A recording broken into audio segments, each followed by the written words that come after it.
It's good to be home. Thanks for coming. This book is about you. A reporter from Kentucky asked me last month if I'd tell him a little bit about what this book is about in one brief statement. I said, you don't know much about the South, do you? We don't do brief. But I said it's a love story of the Southern way of life. And that's really what I tried to capture with this book. I'm fairly observant, and I tried to just take some time to sit down and remember some things that could be captured in time, if you will, almost from a romantic perspective of a time when life is a little bit slower, when life was a little bit more simple. My kids sit in the same room today and text each other. And there were rocking chairs on porches when I grew up, and there was an oral tradition passed on, and that was a great part of my life that I really enjoyed, and I feel that it's quickly vanishing. So I've tried to capture some of that, and I want to talk a little bit about it tonight. We will read some from the book.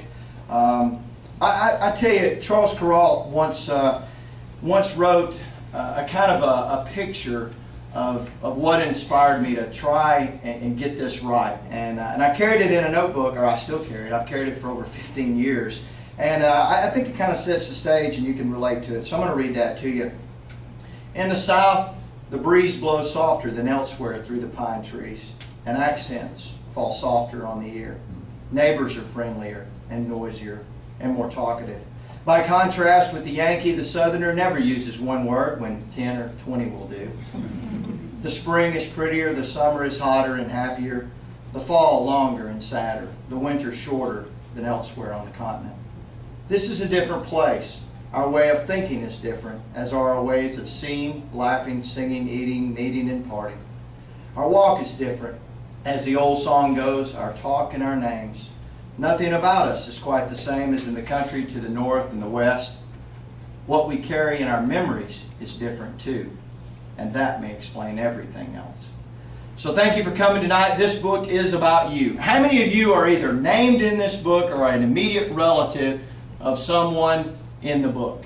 Just how many? Okay? All right. You didn't feel obligated, did you? That's what I thought. But this book has really resonated well in the Midwest, in New York. There's nothing more rewarding than someone of rural descent to come up and say something about the book and how for them it was something different, but it was the same. And so that has been it's fun. But this is your book because you're all Southern by God. And so that is something else that I tried to capture, some of that specific Southern way of life things in the book. Now let's back up and talk a little bit about growing up in Calhoun. Like most of you, this place shaped me, certainly. When I left Calhoun, I carried many things with me. Experiences, norms, values, and countless colorful events that I'll never forget. Take, for example, the traveling carnival that used to come to the Kmart parking lot. Now, I don't know if any of you remember that, but there was a little carnival that sat up after they evicted my aunt and built the Kmart. They set up down there, and one year they had these giant snakes. They had like an anaconda and these big boa constrictors, but one year they had an ape. And as fate would have it, about the second night, the ape escaped and ran off through town. And they put these little posters up all over town. It was like election day in Gordon County. You know, they were stapled to every mailbox, to every tree. Call this number if you see the ape, so we can send them. Well, I was coming to school one morning, and I looked up in a tree, and I happened to see the ape in the top of the tree. So I whipped it in, no cell phones. I whipped it into a house, knocked on the door. Can I use your phone? So I called, and I said, hey, your ape's in the tree down here. And the guy said, don't panic, sir. We'll send the ape wrangler right out. All right. So in a few minutes, sure enough, this guy comes barreling in a 71 Chevrolet pickup truck, half primer, half rust. And he gets out. He's got a pair of Daisy Duke cut-off blue jean shorts on. He's tattooed from his shoulder to his fingertips, and a Chihuahua dog is following. And wow, this is the ape wrangler. He said, don't panic, sir. Me and Fang here have done this 100 times. Okay? He said, you want to help? And I said, well, certainly, I wouldn't miss this. So went over to the truck, and he pulled out a duffel bag, an Army duffel bag. And he opened it up, and from the duffel bag, the first thing he pulled was a shotgun, and he handed it to me. And then he pulled out a long pointy stick and a pair of handcuffs. And he said, now this is how we're going to do this. I'm going to climb up there in the tree, and I'm going to take this pointy stick, and I'm going to poke that ape. And when I do, he's going to fall out because he'll let go. And he'll land on the ground, and that's where Fang comes in. You wouldn't know it to look at him, but Fang here is a highly trained attack dog. Okay? He said when the ape falls out and hits the ground, Fang will attack him and bite him on the prize.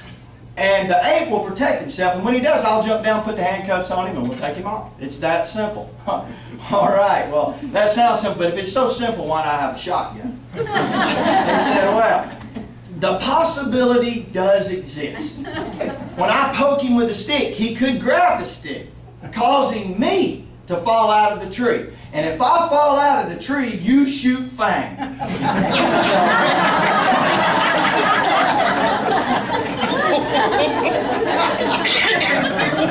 Now there are many other colorful stories that shape my upbringing. But Truett Wilbur Moss II is involved in many of them, and he has political aspirations, so I'm not going to tell any of them tonight. This book began as a genealogy project, really. In 1991, I went off to Fort Rucker, and I just got interested in genealogy. And it began looking through family Bibles. It began us going to a genealogical research library and looking up things. And I began to find little nuggets of interesting things on my family, and I just wrote them down. After a while, I began sharing them, and especially some of my cousins, Bobby's kids, were just loved them and wanted more and more. And well, I ran out of material after a while, and so I said, I'll just write about the folks that we grew up around. No intent to ever publish any of this stuff at all. I just wrote it and sent it off to them. In fact, I made a couple of binders for them with all the stuff in it so they could keep it, and they just kept on and on and on. And so over time, a lot accumulated. And I had literally volumes of stuff that I'd just written, just little standalone stories of things that I had seen and witnessed over time. And it wasn't really until I read Hal Raines was the first. And I don't know if some of you, I'm sure, are familiar with Hal Raines, the Pulitzer Prize winner, wrote for the New York Times. He's from Alabama, just across the line from Rome, Georgia. And then Gail actually sent me Rick Bragg, and I began reading Pharoah Sams and some others. And I said, yeah, this is my story. I mean, this is exactly what I grew up with. Maybe I should do this. Maybe I can somehow get this into a manuscript. If nothing else, I'll just mass duplicate it and send it off to family, and we'll call it into it. Now, one of the stories that really influenced me was one that Dr. Sams wrote. If you've never read Pharoah Sams, just a wonderful writer. And his is fiction, but based on his life growing up in Fayetteville, Georgia. And he used to tell about Will Sams and his wife,